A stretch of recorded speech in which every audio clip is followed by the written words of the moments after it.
Lecture तक हमने photo electric effect के अलग अलग कंडीशंस देखे। जो फोटो इलेक्ट्रिक इफेक्ट था, उसके बाद फोटो इलेक्ट्रिक इफेक्ट और वेव थ्योरी ऑफ लाइट, इन दोनों का कंपैरिजन भी हमने डिस्कस किया। और वेव थ्योरी ऑफ लाइट क्या बताती है और फोटो इलेक्ट्रिक इफेक्ट क्या बताता है, उनका जो अलग अलग एक्सप्लेनेशन था वो भी डिस्कस किया। तो एज पर नीट या बोर्ड आप स्टडी कर रहे हैं तो इस चैप्टर का जो नाम है dual nature of matter and radiation या फोटो इलेक्ट्रिक इफेक्ट भी आप इसे कह सकते हो।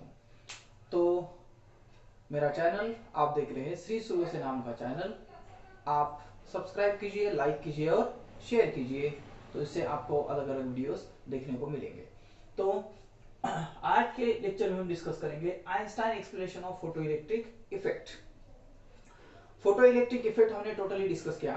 हॉल एंड लिनार्स एक्सपेरिमेंट जो था, उस एक्सपेरिमेंट को हमने स्टडी किया और उस जो फोटो इलेक्ट्रिक इफेक्ट का एक्सपेरिमेंट था उस पर आइंस्टाइन ने क्या एक्सप्लेनेशन दिया, उन्होंने उस पर क्या डिस्कशन किया, उन्होंने दो एजम्पशंस बताए और उस एजम्पशन से उन्होंने एक रिलेशन बताया, एक मैथमेटिकल रिलेशंस उन्होंने दिया, या जिसे ऑब्जर्वेशन डेरिवेशंस वगैरह भी बोल सकते हैं, छोटा सा डेरिवेशंस है।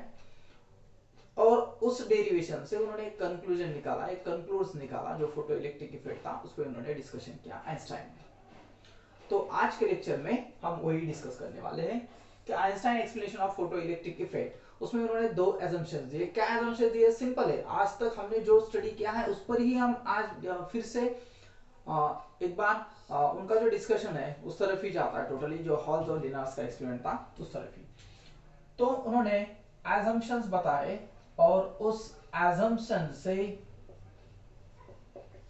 हम डिस्कस करेंगे कि उनका जो एक्सप्लेनेशन है फोटो इलेक्ट्रिक इफेक्ट के बारे में वो स्टडी करेंगे। तो उन्होंने क्या बताया कि जो फोटॉन है, फर्स्ट एजम्पशन में उन्होंने बताया कि एक फोटॉन है या फोटॉन एनर्जी बोलते हैं या रेडिएशंस है, उस इलेक्ट्रोमैग्नेटिक रेडिएशंस हम बोलते हैं। जो रेडिएशंस है, रेडिएशन जब ट्रैवल्स होते हैं तो रेडिएशन ट्रैवल होते समय उसकी जो फ्रीक्वेंसी है, फ्रीक्वेंसी न्यू फ्रीक्वेंसी से वो ट्रैवल्स होगा और न्यू फ्रीक्वेंसी से ट्रैवल्स होने वाला जो आपके पास रेडिएशन है उस रेडिएशंस को हम फोटॉन कहते हैं। जैसे पैकेट्स ऑफ लाइट भी हमने कहा है या बंडल्स ऑफ लाइट भी कहा है, इस तरह से क्या है, ये फोटॉन है, ये न्यू फ्रीक्वेंसी से ट्रैवल्स होता है और न्यू फ्रीक्वेंसी से ट्रैवल्स होके वो ट्रैवल्स हो रहा है और ट्रैवल्स होते समय यहां से यहां तक जब आ रहा है तो जो फ्रीक्वेंसी है या टोटल फोटॉन है, तो फोटॉन की एनर्जी हम क्या कहते हैं कि photon equals to E equals to h nu, हम कहते हैं इस एनर्जी से वो ट्रैवल्स होगा। तो एच क्या होगा आपका, प्लैंक कांस्टेंट होगा, न्यू क्या होगी आपकी उस रेडिएशन की फ्रीक्वेंसी होगी, इससे वो क्या हो रहा है, ट्रैवल्स हो रहा है। ये फर्स्ट एजम्पशन में उसने उन्होंने कहा। और वो ट्रैवल्स होके दूसरे कंडीशंस में क्या होता है, उन्होंने क्या वो ट्रैवल्स हो रहा है और फोटो सेंसिटिव, जो फोटो सेंसिटिव मेटल प्लेट है उस मेटल प्लेट पर क्या होगा, फॉल होगा और फॉल होने के बाद एच न्यू फोटॉन जो है, एच न्यू फोटॉन यहां से जो आपकी एनर्जी है इस फोटो सेंसिटिव मेटल प्लेट पर फॉल हो रही है। फॉल होने के बाद उसमें कोलिजन होगा। कोलिजन किसमें हो रहा है, तो फोटॉन और इलेक्ट्रॉन, फोटॉन और इलेक्ट्रॉन के बीच में इस मेटल प्लेट में आपको एटॉमिक स्ट्रक्चर दिखेंगे और उस एटॉमिक स्ट्रक्चर पर वहां पर एक इलेक्ट्रॉन भी होगा। यहाँ पर ऐसा एटॉमिक स्ट्रक्चर दिख सकते हैं, छोटे छोटे atomic structure photo sensitive metal plate में बहुत से एटॉमिक स्ट्रक्चर होंगे। तो वो क्या हो रहा है, इस पे फॉल हो रहा है और फॉल होने के बाद फोटॉन और इलेक्ट्रॉन कोलिजन होता है और उस कोलिजन में यहां पर जब वो इलेक्ट्रॉन पर कोलाइड हो रहा है तो इलेक्ट्रॉन को एनर्जी ट्रांसफर करेगा और वहां से उस सरफेस में जो वो इंटर करेगा तो उससे उसको लीव करेगा, इजेक्ट करेगा वहां से, लीव फ्रॉम या एस्केप वेलोसिटी से, हमने ग्रेविटेशन में पढ़ा था कि एस्केप वेलोसिटी वगैरह, तो उस एस्केप वेलोसिटी उससे उसको बाहर निकालेगा। यानी एच न्यू, यहाँ पर एच न्यू फोटॉन है, जब ये फॉल होगा न्यू फ्रीक्वेंसी होगी h nu, h is Planck constant nu frequency. यहाँ पर आने के बाद यहाँ पर वर्क फंक्शन होता है। एक्चुअली क्या हो रहा है, यहाँ पर आने के बाद वर्क हो रहा है। वर्क कहां पर हो रहा है कि फोटॉन और इलेक्ट्रॉन उनके बीच में, वहां पर जाने के बाद वर्क हो रहा है। वो वर्क 50 या 5 से भी डिनोट करते हैं, कुछ बुक में उसे 5 भी डिनोट किया है, कुछ बुक्स में W भी डिनोट किया है, कुछ प्रॉब्लम नहीं। यहाँ पर वर्क फंक्शन हो रहा है, तो वर्क फंक्शन क्या है, एच न्यू जीरो क्या है, आपकी थ्रेशोल्ड फ्रीक्वेंसी है। थ्रेशोल्ड फ्रीक्वेंसी जो हम बोलते हैं कि यहाँ पर होने के बाद जस्ट अब इजेक्ट होना चालू होगा। तो जब ये कोलाइड होगा और कोलाइड होने के बाद यहाँ से ट्रैवल्स होगा, तो ट्रैवल्स होते समय इलेक्ट्रॉन के पास जो एनर्जी होगी वो एनर्जी इस कोलिजन के दरमियान जो उसकी एनर्जी है कहीं पर भी लॉस नहीं होगी और एस्केप होके यहाँ से बाहर जाएगा। एनर्जी होगी उसके पास 1/2 mv² मैक्सिमम।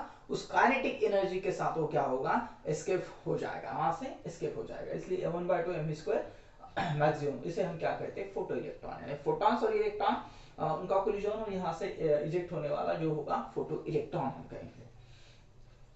तो ये जो है इस कंडीशंस को, ये दो एजम्पशंस उन्होंने बताए, इस एजम्पशन से हम क्या कहते हैं कि the absorbed energy is used. फिर से हम क्या कह रहे हैं कि एजम्पशन तो उन्होंने बताया, एजम्पशंस बताने के बाद यहाँ पर क्या हो रहा है कि emissions of photo electron by metal when a photon is absorbed by it. Photon की जो एनर्जी है, जहां पर जो फोटोन की एनर्जी उस पे कोलाइड होगी, इलेक्ट्रॉन अब्सॉर्ब करेगा उस कोलिजन के दरमियान और with in any time lag, with in second में। जैसे हमने प्रीवियस रिजल्ट में सब रिजल्ट्स का जो लेक्चर था वहां पर हमने डिस्कस किया था कि 10⁻⁹ सेकंड या उससे भी लेस हो सकता है उसका टाइम लैग, उसका इंस्टेंटली वो क्या हो सकता है, बाहर इलेक्ट्रॉन यहां से एस्केप हो सकता है।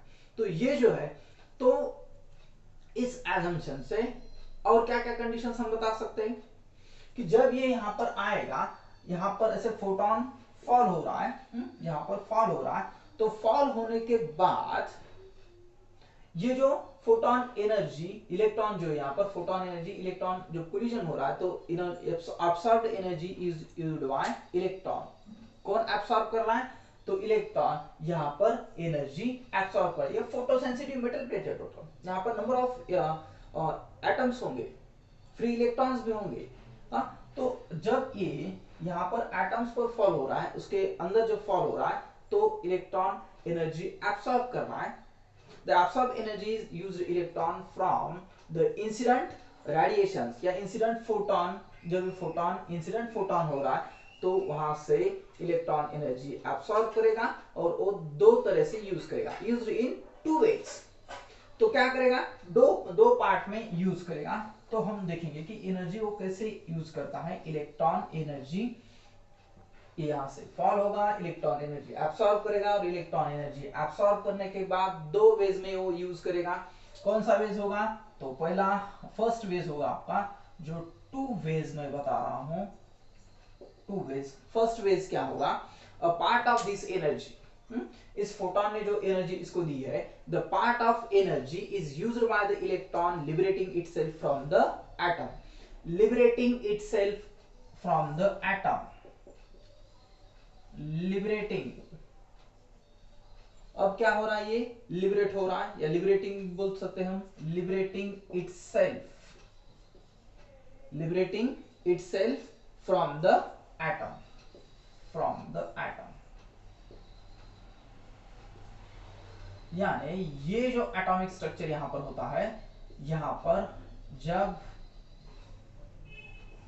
इस सपोज ऐसा इलेक्ट्रॉन आ रहा है, यहाँ पर फोटोन एनर्जी आ रही है, इलेक्ट्रॉन एब्सॉर्ब करेगा और लिबरेटिंग इटसेल्फ, यानी क्या, उस एटॉमिक स्ट्रक्चर से, इस एटम से बाहर आने के लिए फर्स्ट वो एनर्जी यूज करेगा, लिबरेटिंग इटसेल्फ। उसको खुद को एनर्जी वो क्या करेगा, एटम से सेपरेट करने के लिए फर्स्ट वो जो वेज है वो पहले यूज करेगा कि एटम से पहले वो दूर होना चाहता है, लिबरेटिंग इटसेल्फ। अलग अलग पार्टीज देखते हैं आप, वो एनर्जी यूज करते हैं, इस तरह से यूज करते हैं, उनको अलग अलग तरह से एनर्जी दी जाती है। तो लिबरेटिंग इटसेल्फ, पहले तो पार्टी से बाहर हो जाते हैं और पार्टी से बाहर होने के बाद दूसरे पार्टी में जाने के लिए फिर उनका एक अलग एजेंडा होता है। इस तरह से यहाँ पर भी सिंपल सा है, पहले तो वो एनर्जी क्या यूज करेगा, एनर्जी यूज करेगा कि लिबरेटिंग इटसेल्फ, एटम से बाहर आने के लिए एनर्जी यूज करेगा। उसके बाद वो क्या करेगा, जब यहाँ पर वो आ रहा है तो यहाँ पर वर्क फंक्शन होगा। दिस टाइम क्या हो रहा है, तो minimum required energy to free electron from given surface of photoelectric work function 50 material of the surface. तो ये क्या करेगा, इस मेटल पर जब वो एटम से लिबरेट हो रहा है तो साइमल्टेनियसली मिनिमम एनर्जी होती है, जिसे वर्क फंक्शन कहते हैं, थ्रेशोल्ड एनर्जी कहते हैं हम। तो उस मिनिमम एनर्जी जो वर्क फंक्शन हो रहा है कि Planck constant into nu zero threshold frequency, वो वहां से जस्ट बाहर आने की कोशिश कर रहा है। दूसरा वेज क्या होगा, ये तो होगा first, the remaining energy, the remaining energy. अब रिमेनिंग एनर्जी उसके पास कितनी है, the remaining energy H nu minus 50 या 5 बोल सकते हैं। क्यों मैं 50 बोल रहा है कि टोटल जो फोटॉन है, फोटॉन की एनर्जी होती है एच न्यू। एच न्यू जब हम एनर्जी दे रहे तो उसमें से उसका यहां पर वर्क हो रहा है, एटम से वो अलग हो रहा है, लिबरेटिंग इटसेल्फ, तो वहां पर उसकी एनर्जी खर्च हो रही है, एनर्जी वो वहां पर ये यहां पर जाएगी। तो ये एनर्जी यहां पर जाने के बाद रिमेनिंग एनर्जी, रिमेनिंग एनर्जी क्या, यानी टोटल एनर्जी से वर्क फंक्शन की एनर्जी माइनस हो जाएगी। तो the remaining energy H nu minus 50 हम बोलेंगे appears the kinetic energy of electron, appears the kinetic energy of the electrons। तो ये जो एनर्जी है उसकी, तो अब ये क्या करेगा कि appears,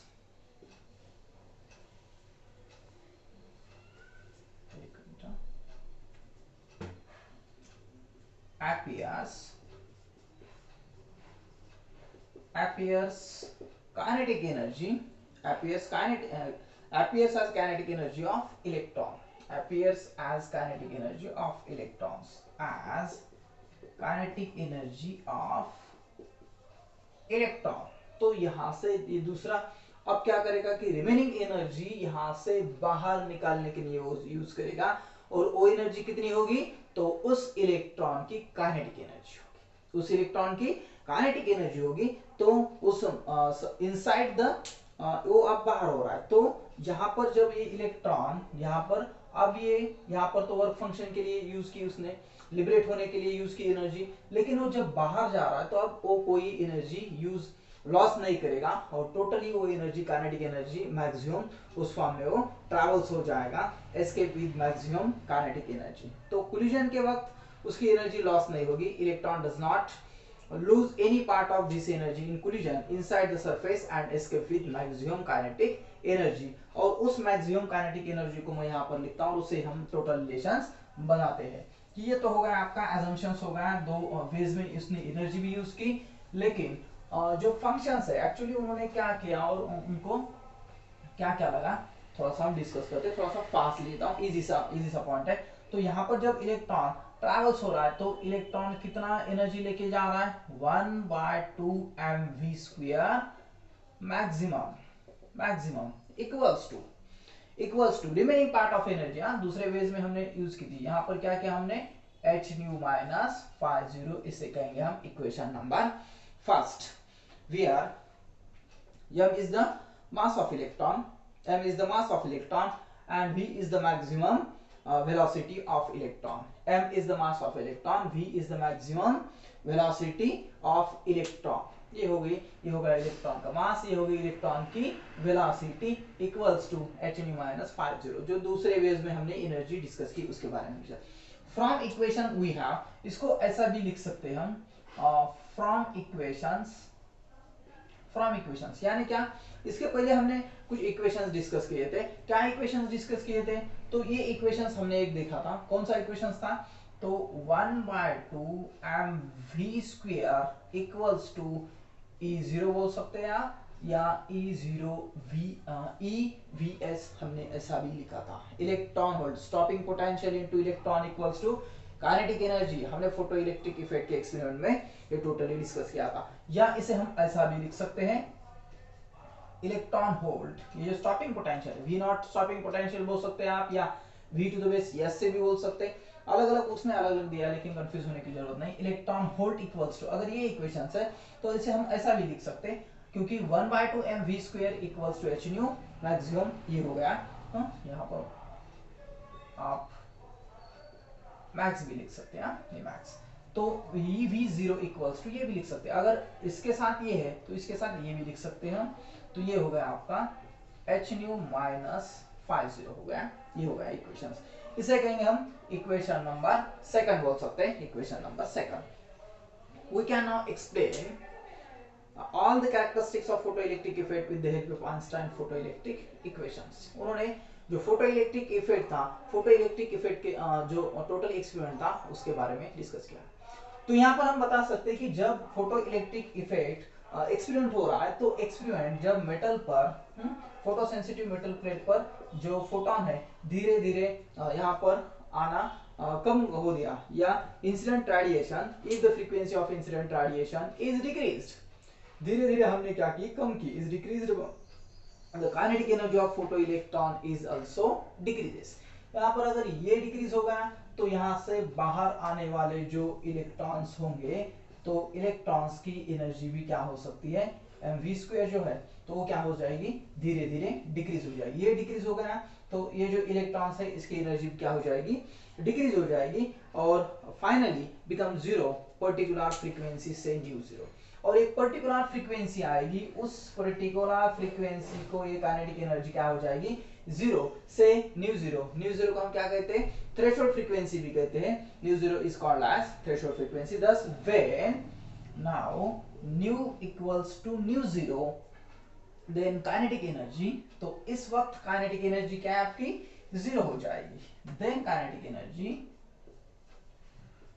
then 1/2 mv² maximum equals to क्या हो जाएगा, ये टोटल जीरो हो जाएगा। ठीक है, ये लिख लीजिए, फास्ट लिख लीजिए थोड़ा सा।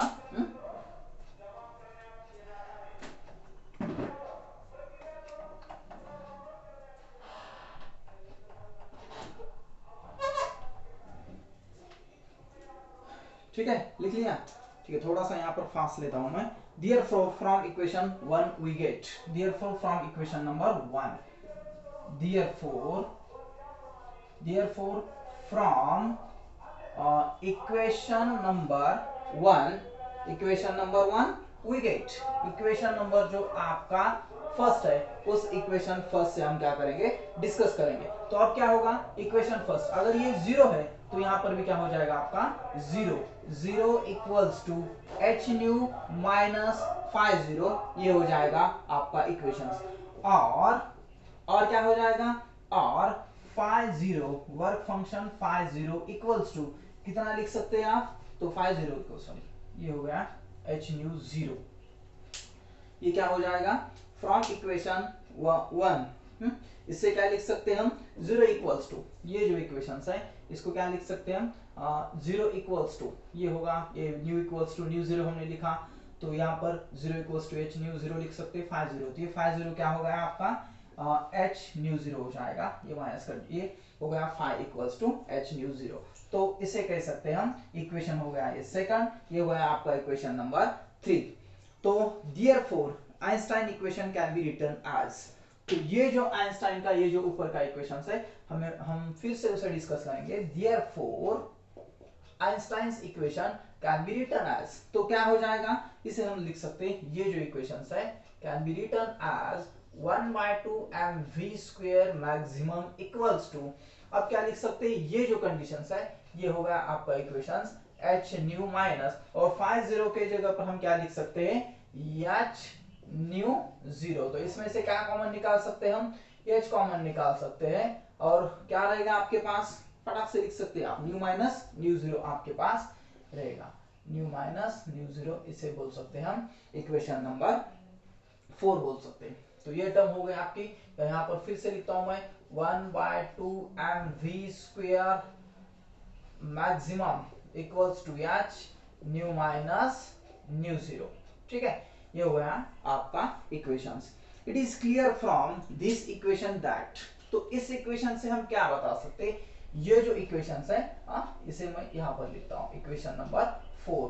तो ये जो आपका इक्वेशंस है इक्वेशन नंबर 4, इससे हम कौन कौन से कंडीशंस बता सकते हैं, या it is clear from this equation that, first conditions हम बता सकते हैं कि जो आइंस्टाइन ने बताई, फर्स्ट कंडीशंस यहाँ पर बता सकते हैं कि if new is greater than mu zero, आपकी फ्रीक्वेंसी थ्रेशोल्ड फ्रीक्वेंसी से अगर ज्यादा होगी, न्यू जीरो से अगर आपकी फ्रीक्वेंसी ज्यादा होगी, the photo electrons emitted are the same speed, emitted with the same speed, यानी फोटो इलेक्ट्रॉन सेम स्पीड से ट्रैवल्स होना कंटिन्यूअसली ट्रैवल्स होते रहेंगे यहां पर इस कंडीशन से। दूसरी कंडीशंस क्या होगी, अगर if nu is less than nu zero, no photoelectrons